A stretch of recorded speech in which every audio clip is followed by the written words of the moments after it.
आप देख रहे हैं आपका दिल्ली न्यूज, आपकी पसंद, आपका विश्वास सदा आपके साथ। आपका दिल्ली में स्वागत, खुशामदीद। आज हम नगरी में आए हुए हैं और यहाँ पर एक ऐसा मामला निकल के आया कि बच्चों के झगड़े के कारण एक व्यक्ति के गोली मार दी जाती है। जी हाँ, मोहम्मद उमर की गोली मार दी जाती है। सिर्फ बच्चों के झगड़ा था छोटा सा, उस वजह से झगड़ा होता है और उसी वजह से उसके गोली मार दी जाती है। देखिए, दिन पे दिन दिल्ली के अंदर अपराधियों के कितने हौसले बुलंद होते चले आ रहे हैं। ना कानून का डर है, ना सरकार का डर है। यहाँ पर लोग दिल्ली के अंदर इस टाइम इतने परेशान हो रहे हैं कि मोहम्मद उमर जी के साथ में क्या हादसा हुआ है और आप कौन हैं उनकी? मैं उनकी बहन हूँ। अच्छा, बहन हूँ मैं अपने, वो मेरे से छोटा भाई है मेरा। अच्छा। तो उसके ना बच्चों को कई दिन से लड़के परेशान कर रहे थे, तो स्कूल में ना उसको ना आज स्कूल के बाहर पकड़ लिया। दरअसल लड़ाई तो किसी और की थी। वो कहने लगे कि नगरी का लड़का है, इसे पकड़ो, इसे मारो, ये उधर गली का ही लड़का है। और मेरे भांजे को पकड़ के उसको खूब मारा। 15-16 लड़कों ने उसके कपड़े वपड़े भी फाड़ दिए। उसने वहां से भाग के अपने डैडी को फोन करा, पापा को अपने, कि पापा यहाँ पे कई लड़के मुझे स्कूल के बाहर मार रहे हैं। वो कहने लगा, बेटे तू कहाँ है? कि मैं स्कूल के बाहर ही हूँ और मैंने फोन करा है इसलिए। तो यहाँ से खाना खा के गाड़ी पे से आया था, खाना खा के बाहर आया, चाय पी रहा था बेटा, मुझे फोन आया था। तो वो भाई गया मेरा, वो बीवी कहने लगी भाई मैं भी चल रही हूँ, तुम रुक जाओ मैं भी चल रही हूँ साथ में। तो उन्होंने बाइक ली और चला गया अपने लड़के को लेने। तो वहां पे जाके पूछा, भाई तू क्यों मार रहे हो इसे, इनने कुछ करा है, कोई बात है तो बताओ, मैं इसे डांटूंगा। तो भाई के चिपट गए सारे जने। तो उनने अपने बचाव के लिए बेल्ट निकाल ली। वो हमारे भाई ने एक बेल्ट 1-2 जनों के मारी, अपने बचाव के लिए। तो 2 लड़के ऊपर गए, वहां से 2 बंदूकें निकाल के लाए, जिसमें से 5 फायरिंग करी है उसमें। भाई बच गया उससे, बल्कि मेरी भावच पे भी फायरिंग करी थी, वो भी बच गई। बस एक जो दूसरा लड़का था, उन्होंने सामने से आके गोली उसके दिल पे मारी, वो वहीं गिर गया। किसके मारी? भाई के? मेरे भाई के, उमर के भाई के, अच्छा, मोहम्मद उमर के। तो आपकी उनसे किसी तरीके की कोई रंजिश? हमारी भाई कोई रंजिश नहीं है। ये तो गली मोहल्ले में भी कभी किसी से नहीं लड़ता है। तो सुबह जाता है, सुबह अंधेरों, और शाम को रात के 8-9 बजे 7 बजे घुसता है। उमर जी का कोई क्रिमिनल रिकॉर्ड? नहीं, कोई भी नहीं है। कोई क्रिमिनल रिकॉर्ड नहीं, कोई रिकॉर्ड नहीं है। आम जिंदगी जीता है। हाँ, वो गाड़ी चलाता है, उसका काम करता है, कबाड़ की गाड़ियां लेके जाता है। वो तो अपने छोटे छोटे बच्चों में खुश है। हाँ, तक उसने लव मैरिज करी थी, तो हम भी उससे कम मिलते थे। हमारे यहाँ लव मैरिज करी थी, मैंने ही उसका निकाह करा था। आज के दिन, आज उसकी शादी के सालगिरह है, मैंने अपने हाथों से निकाह करा था उसका। आज की शादी की सालगिरह थी उसकी, और आज ही ऐसा हो गया।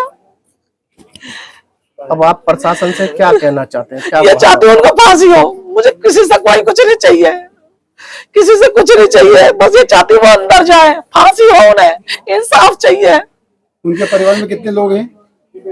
उनकी तो छोटी छोटी है, बड़ी बेटी है उसकी, इससे 3 छोटी और है। टोटल कितने बच्चे उनके? 5 बच्चे हैं, एक लड़का 4 बेटियां। तो अब पुलिस अधिकारी क्या कह रहे हैं इस मामले में? अभी कुछ नहीं कह रहे, कुछ जवाब नहीं देते।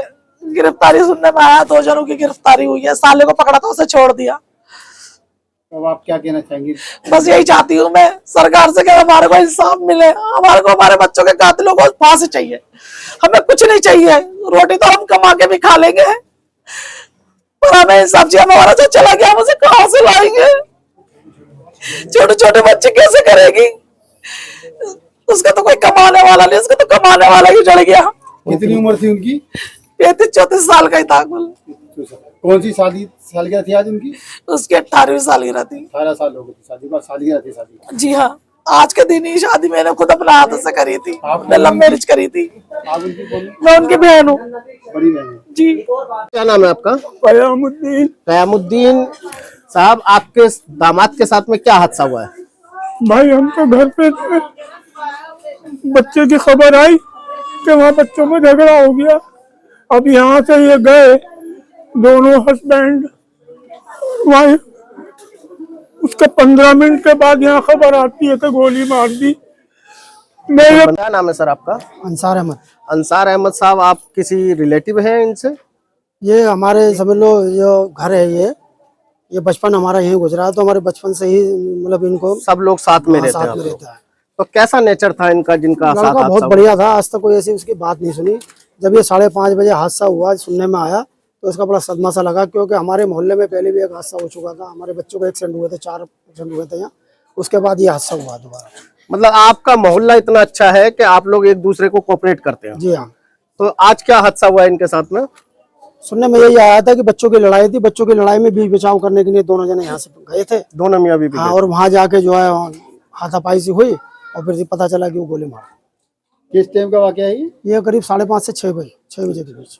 इसमें प्रशासन से क्या कहना चाहेंगे, दिल्ली पुलिस से प्रशासन क्या से कहना चाहते हैं कि बहुत ज्यादा क्राइम बढ़ रहा है और जो इसने ये हादसा, ये जो क्राइम को अंजाम दिया है वो समझो पूरी तौर पे क्रिमिनल है। क्यों क्रिमिनल ही हाथ चला सकता है, पावरफुल कोई हो सकता है जिसके हाथ में मतलब जो वो हो कि पावर है कि मैं कर सकता हूँ। और शरीफ आदमी जब उसको क्राइम को अंजाम देगा तो वो कर नहीं सकता ये। जिसने ये वारदात की उससे कोई जान पहचान मोहल्ले की संबंध या कुछ? नहीं, किसी से कोई संबंध नहीं है, बस एक बच्चों की लड़ाई में, स्कूली लड़ाई में ये अंजाम दिया गया। ठीक है, बहुत बहुत लेकिन हाँ, लड़का बहुत अच्छा था, जो बात है हमने आज तक कोई ऐसी बात नहीं देखी। थ्रिलर भी चलाया, छोटा हाथी चलाता था लड़का, हमने आज तक उसकी कोई ऐसी बात नहीं। अब आप क्या कहना चाहिए दिल्ली सरकार से? भाई ये कहना चाहते हैं कि हमें जो है इंसाफ मिले वही और उन लोगों को सजा हो। 17 दिन में ना शादी करके मैंने उसे घर से निकाल दिया था। बहुत छोटी उम्र में शादी करी थी उसने, प्यार मोहब्बत से। मैंने 17 दिन के शादी करके उसे निकाल दिया था। 17वें दिन कि अब कमाओ, आटे दाल का भात चलेगा। कभी उनने हमारी चौखट में आके 1 रुपया नहीं मांगा, आते नहीं थे उनके, कभी तंग नहीं करा ना। हम आते थे यहाँ पर, हम कहते थे बेटे अब तुमने करी है ना, इसे निभाओ। उसने कभी और निभाया। माशाल्लाह 7 बच्चों का बाप है वो। 2 बच्चों का इंतकाल हो चुका है, उसका 1 लड़का 1 लड़की का। अब 5 बच्चे उसके कायम है। अपनी मेहनत से करके उनने अपना सब कुछ करा है, ना हमसे मांगा। ससुराल वालों ने देखो आन जान में तो जो कोई दे दे सुन ले तो वो बात अलग है, पर कभी उसने किसी के आगे, हमारे आगे कभी हाथ नहीं फैलाया उसने। बच्चे ने हमारे जो करा उसने अपनी मेहनत से करा, इतना मेहनती था वो। जैसे कि आपको पता है कि हम नगरी में आए हुए थे, सी ब्लॉक गली नंबर 3। हमने आपको बिल्कुल बारीकी से बारीकी रिपोर्ट दिखाई और जैसे भी हमसे हो सका था इतनी बारीकी से हमने रिपोर्ट दिखाई। आपकी हमने उनकी बहन से ही बात कराई, उनके ससुर से ही बात की, इलाके वालों से बात की, जो यहाँ का माहौल है गमगीन, वो भी हमने आपको दिखाया। जितनी भी हमारे से हो सकी थी हमने आपको रिपोर्ट दिखाया। हम बार-बार हर वीडियो में ये कहना चाहते हैं कि जरा सी बात में चाकू चल जाते हैं, सुहाग उधर जाते हैं, बच्चे यतीम हो जाते हैं, बच्चों की जान ले ली जाती है, मगर दिल्ली पुलिस को कुछ नहीं दिखाई दे रहा, दिल्ली सरकार को कुछ। अब लोग थक हार के जिस चीज को गलत बोलते थे, योगी के बुलडोजर को लोग किसी टाइम पे गलत बोला करते थे सब धर्मों में, मगर आज वही लोग जो गलत बोलते थे, आज उनकी गुहार है कि दिल्ली में भी ऐसा होना चाहिए। जो अपराधी है, जो इस चीज को अंजाम देते हैं, उनके घरों पे भी बुलडोजर चलना चाहिए। क्यों?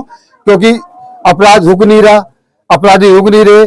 कभी आज हम क्राइम रिपोर्ट करते हैं, हमें कभी कभी दिन में 2-2, 3-3 रिपोर्ट मिलती है, कभी हफ्ते में दूसरे दिन रिपोर्ट मिलती है, मगर क्राइम बढ़ता जाएगा। आज लोगों की डिमांड है कि योगी की तरह रेखा गुप्ता को एक्शन लेना पड़ेगा, बुलडोजर कार्रवाई करना पड़ेगी। जब तक ये लोग नहीं बाज आएंगे, जैसे यूपी के अंदर क्राइम बिल्कुल खत्म हो गया है, ऐसे दिल्ली में भी सख्त रेखा गुप्ता को एक्शन लेना पड़ेगा, दिल्ली पुलिस को लेना पड़ेगा। नहीं तो लोगों की ऐसी जान जाती रहेगी, लोग अपनी सुहाग गुजर जाएंगे, लोग बच्चे एकदम हो जाएंगे, लोगों के बच्चे मरते चले जाएंगे। मैं आपके दिल्ली से आसिफ खान फिर मिलूंगा नई वीडियो पे, नई जगह पे।